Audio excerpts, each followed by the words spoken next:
It's time to take fudge to new heights with my 4-layer chocolate fudge cake.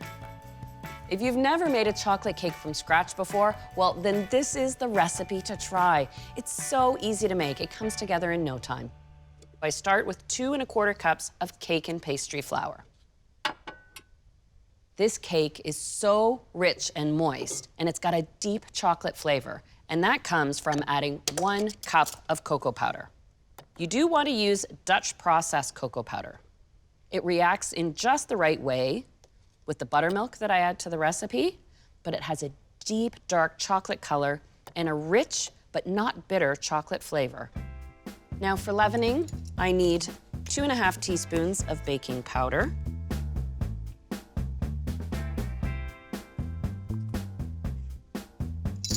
a teaspoon of baking soda, and 1/2 teaspoon of salt. I sift in a cup of granulated sugar in with the dry ingredients.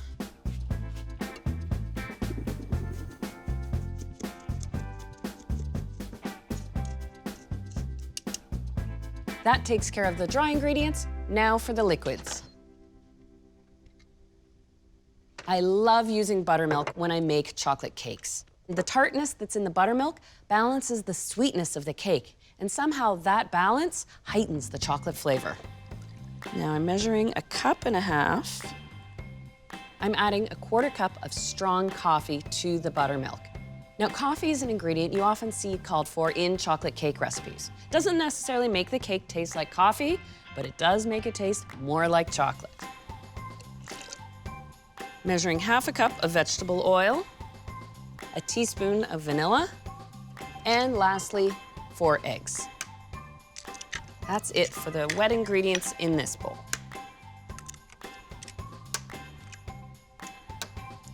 Grab a little whisk, give this a quick stir. And before I add the liquids to my dry mix, I'll get this set up on the mixer and add 1 cup of light brown sugar.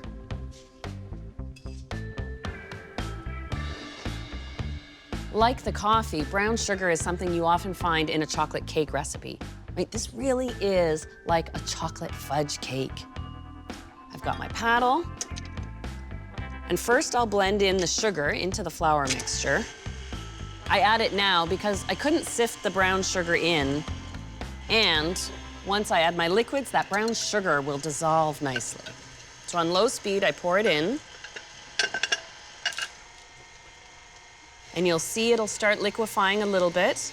And once you no longer see any flour or cocoa powder, you increase the speed to medium and just beat it on medium speed for a minute.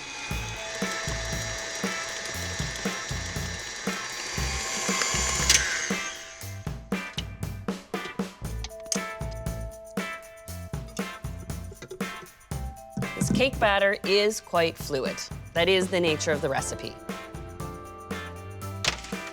Now, I did say this cake makes 4 layers. So I have 4 8-inch cake pans. I've greased each, dusted the sides with flour, and lined the bottom with parchment paper. If you don't have 4 cake pans, don't panic. You can bake this cake in 2 batches. This isn't the kind of batter that's compromised by being left to sit. And it's so fluid that it's easy to pour into your pans.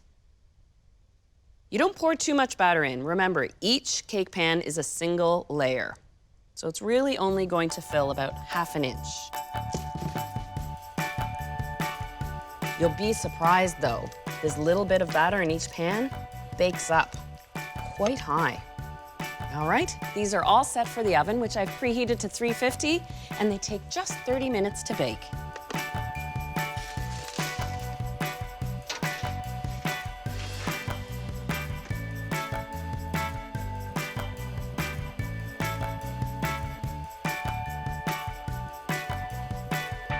Oh, I can smell that chocolate. Now, to check the doneness of my cakes, I insert a skewer in the center. When it comes out clean, clear of crumbs, I know I'm good.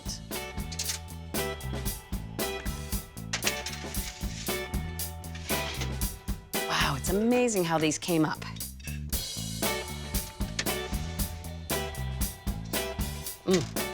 What I'll do is let the cakes cool in their tin for about 20 minutes. Then I'll tip them out to cool completely.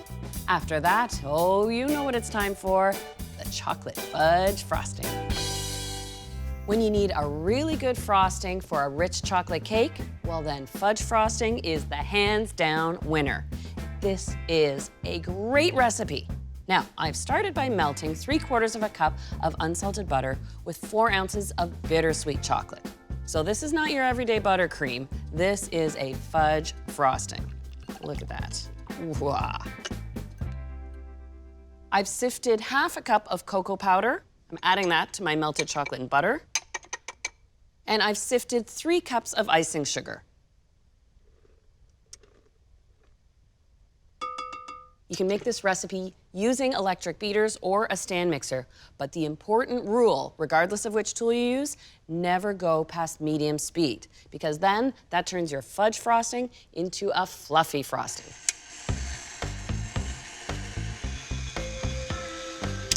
All right, now that this is blended, I can add some moisture with a full cup of full-fat sour cream. Oh, I did tell you this is rich. It's a fudge frosting after all.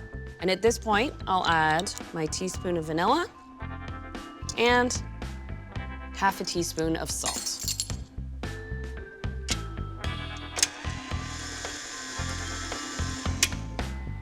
There we go. I've got a nice spreadable consistency. And it's rich and fudgy. You know what this cake reminds me of? The kind you find at a diner.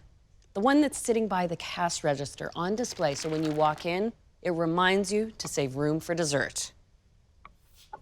And dollop on that frosting. You'll find that it's soft and smooth and easy to handle when you're assembling your cake. This is pretty impressive, and I'm only at 2 layers.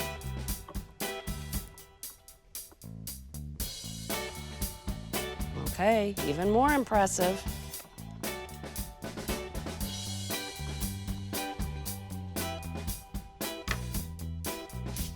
And the 4th layer right on top. I think this is the point where my husband Michael saw me making this cake and decided it was his new favorite birthday cake.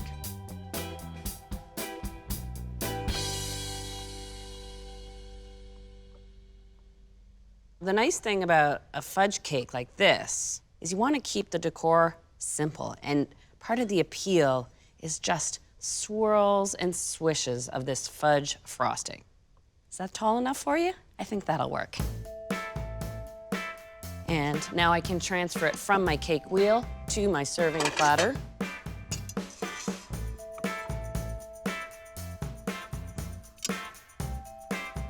And I like to chill this down for at least an hour before I serve it. Once chilled, it's just so easy to slice. You can just feel that density and richness. How spectacular is that? But you know what this slice of cake needs? Well, what I would order at a diner, an ice-cold glass of milk.